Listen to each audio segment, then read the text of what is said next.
गाड़ियां खरीदकर 100 गाड़ियों से चल सकते हैं, लेकिन जनता के दिल पर राज अगर कोई कर रहा है आज के तारीख में तो भगत राम मिश्रा जी क्या है। मतलब पीडीए का फुल फॉर्म क्या है? पिछड़ा, दलित, अगड़ा, अल्पसंख्यक। ये कह रहे हैं कि महंगाई, बेरोजगारी। दबदबा केवल और केवल इस कैसरगंज लोकसभा क्षेत्र की जनता की है, और जनता इस बार इस घमंड और इस दंभ को तोड़ते हुए एक हम सबके बीच से आया हुआ प्रत्याशी, एक सामान्य कोई लड़बे नहीं गया, जो दोनों दलों की पार्टियों की जो है लोगों की जमानत प्रत्याशी। लोग कहते हैं कि दबदबा था, दबदबा है, दबदबा रहेगा। दबदबा इस देश में केवल संविधान कॉन्स्टिट्यूशन का, बाकी किसी का कुछ नहीं है।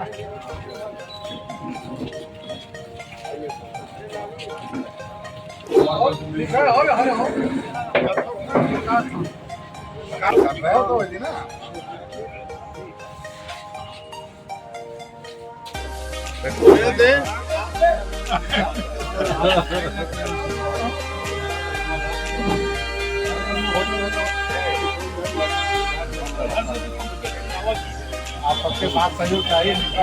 चुनाव बहुत बढ़िया है। मुस्लिम यादव का वोट मिल ही रहा था, ब्राह्मण इस बार पूरी तरह से वोट दे रहे हैं। कोई न जीती भरम चाहे गाड़ी भाई लेकिन वोट जो है वो इस मुद्दे पे आज आप चुनाव लड़ रहे हैं। लोकसभा का चुनाव जी, कैसरगंज लोकसभा क्षेत्र में कहीं कोई हमको विकास का कार्य जो है वो 30 वर्ष हो गए पिछली सरकार की जो है सांसद प्रतिनिधि होते हुए जी, दिखाइए नहीं पड़ते। 30 काम भी गिराए दी जाएगी हुए हैं तो हम मान लें बिल्कुल शून्य है। तो सिरे 9 से मुझे कैसरगंज लोकसभा क्षेत्र का विकास है, बुनियादी शून्य से। जी।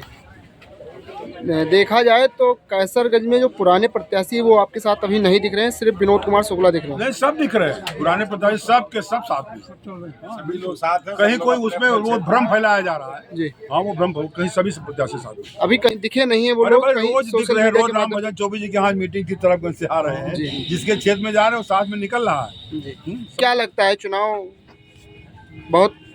बहुत कम समय में आप चुनाव लड़ रहे हैं जी, क्या लगता है फाइट कर पाएंगे? अरे मैं जमानत मुझको छोड़ करके कोई लड़बे नहीं गया, जो दोनों दलों की पार्टियों की जो है लोगों की जमानत प्रत्याशी। लोग कहते हैं कि दबदबा था, दबदबा है, दबदबा रहेगा। दबदबा इस देश में केवल संविधान कॉन्स्टिट्यूशन का, बाकी किसी का कोई दबदबा नहीं है। मेरी मोहब्बत की दबदबा, मेरे प्रेम का दबदबा नहीं है।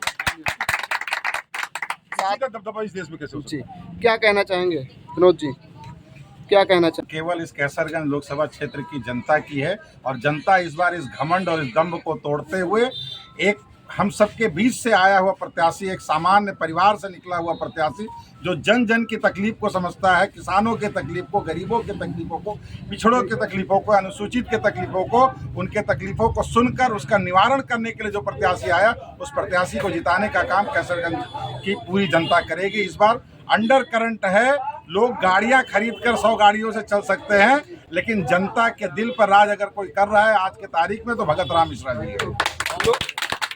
लोग कह रहे हैं कि कैसरगंज में नया युवक प्रत्याशी आया है तो बहुत बढ़िया चुनाव फाइट करेगा। हमारे मिश्रा जी कैसरगंज के 5 विधानसभा सीटों पे पहले दिन जो भ्रम फैलाने की स्थिति हुई थी, विपक्ष पहले दिन कह रहे थे ये भाजपा वाले हम 4 लाख से जीत रहे हैं, तीसरा दिन आते आते वो 3 लाख से कहने लगे, मतलब प्रतिदिन 50,000 वोट उनका कम हो रहा है। तो अगला चुनाव में 12 दिन है, 12 दिन में उनके 6 लाख वोट और कम हो जाएंगे। देखा जा रहा है तो जो पक्ष के लोग थे वो साथ नहीं दिख रहे हैं। हम सब साथ हैं। यहाँ देखिए वकार चचा खड़े हैं, अभी हम लोग तरफगंज गए थे, वहाँ पर हम लोगों के साथ में और बहुत सारे प्रत्याशी हैं। हमारे साथ में योगेश जी थे, दुबे जी कल कार्यक्रम में थे, आज उनको भी कार्यक्रम लगा हुआ दूसरी जगह, वो बैठक करने की तैयारी कर। सब लोग बहुत तेजी से, कि चुनाव में समय कम है, कम समय में कितने ज़्यादा गाँव तक पहुँच पाएँ, कितने ज़्यादा कार्यकर्ताओं तक पहुँच पाएँ, कितने बाज़ारों को कंप्लीट कर पाएँ। देखिए 3 दिन हुआ है और विधानसभा के आज हम लोग 5 से 6 बाज़ार को कंप्लीट करते हुए बालपुर बाजार में आप सबके बीच में हमारे मिश्रा जी हैं। और मिश्रा जी सुबह 7 बजे घर से निकल रहे हैं, रात को 11 बजे घर पहुंच रहे हैं, और इतनी गर्मी में इतना अथक परिश्रम करके ये हमारे कैसरगंज की जनता के लिए एक एक गांव, एक एक गली घूम रहे हैं कि एक एक गांव, एक एक गली में कोई जगह ऐसा ना छूटे जहां विकास छूटा हो, और काम इनको करके उस स्थान को भारत के मानचित्र में ही नहीं विश्व के मानचित्र में इस कैसरगंज को सबसे ऊपर लेकर के आना है।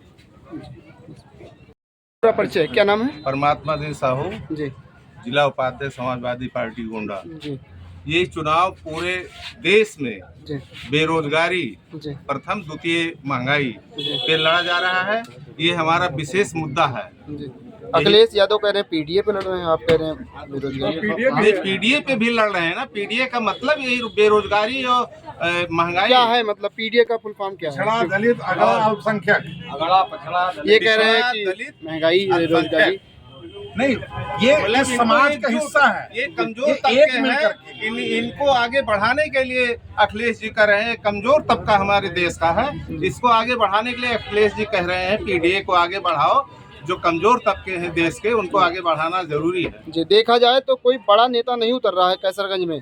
बड़ा नेता अभी उतरेगा। अभी तो किसी पार्टी का कोई बड़ा नेता नहीं, नहीं नहीं, आया है। हो गया हमारी है कि- पार्टी का तो अभी आएगा बड़ा नेता, आएगा कौन हमारे आएगा? क्षेत्र में। कौन है जो बड़ा नेता है? खुद आएंगे। अखिलेश जी है, कैसरगंज में आएंगे? है, सब लोग आएंगे। कैसरगंज में अखिलेश जी आएंगे? हाँ, बिल्कुल आएंगे। और जो हमारा गठबंधन है जी इंडिया का, उसमें से भी लोग आएंगे। क्या कांग्रेस के लोग भी आएंगे। इंडिया गठबंधन जो है वो कितनी सीटें निकाल सकती है? इंडिया गठबंधन कम से कम 300 सीटें इस देश में निकालेगी लोकसभा की इस बार। इससे कम नहीं 28 लोग मिलके एक इंडिया गठबंधन बनाए हैं और 300 सीट निकालेंगे। एनडीए का भी संख्या गिन लीजिए। एनडीए में कितने लोग मिलकर के बनाए हैं, और एनडीए इस बार हार रही है। भारतीय जनता पार्टी इस बार हार रही है और बुरे तरह से हारेगी। आज के चुनाव में जो चुनाव यूपी का हुआ है, उसमें 70% सीटें समाजवादी और इंडिया अलायंस का है। इस बार जो आज चुनाव हुआ है उसमें तीसरा राउंड जो हुआ है। जी। हाँ।